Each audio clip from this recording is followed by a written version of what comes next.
when you put a young man originally from Wisconsin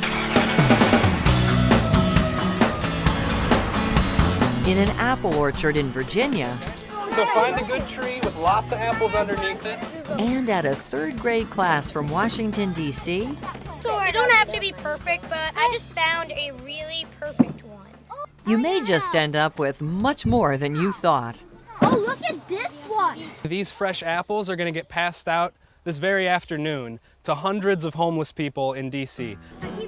These children are gleaning, harvesting excess or imperfect fresh farm produce, and through a food pantry, distributing it to those who appreciate and need it the most.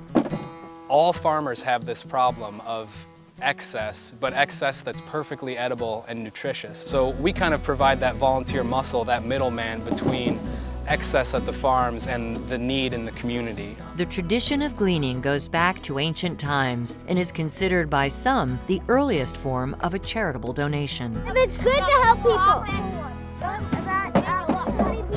Apples are healthy for everybody. An apple a day keeps the doctor away. An apple a day keeps the doctor away.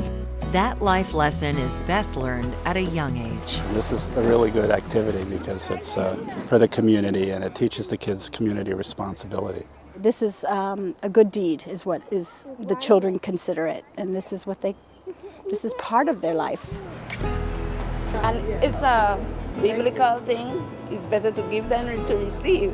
As the economy struggles and donations of food decreases, this good deed is being repeated across the country, getting free, nutritious food to those in need. Well, I think it's really good. It teaches them a lot of life lessons, to care about other people that's less fortunate than they are.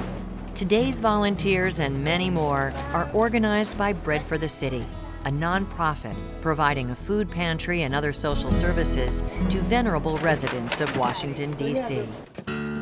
In our first year, we collected 50,000 pounds of produce for our food pantry, all free, all donated, all volunteer-led, and it's allowed us to bring more nutritious options into the food pantry, and our clients traditionally don't have access to fresh produce as much as other folks do.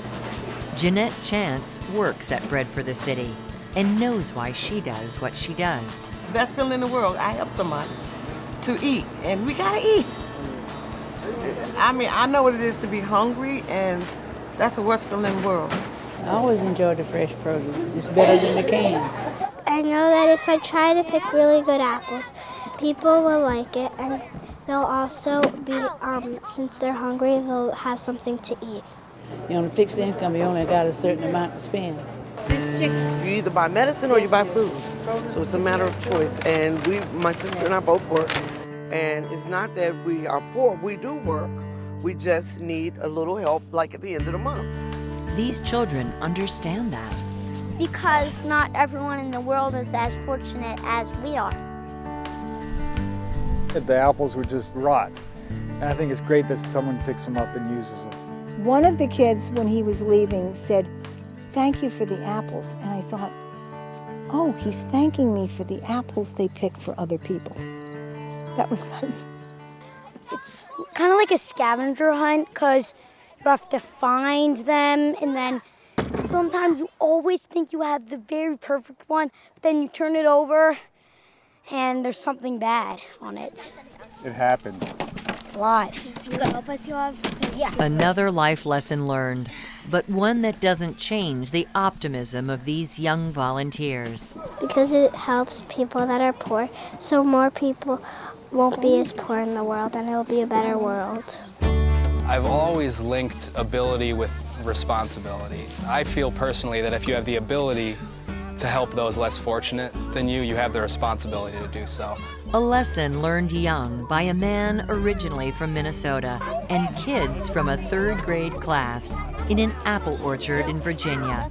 The lesson? The bounty of the harvest sometimes enriches the soul.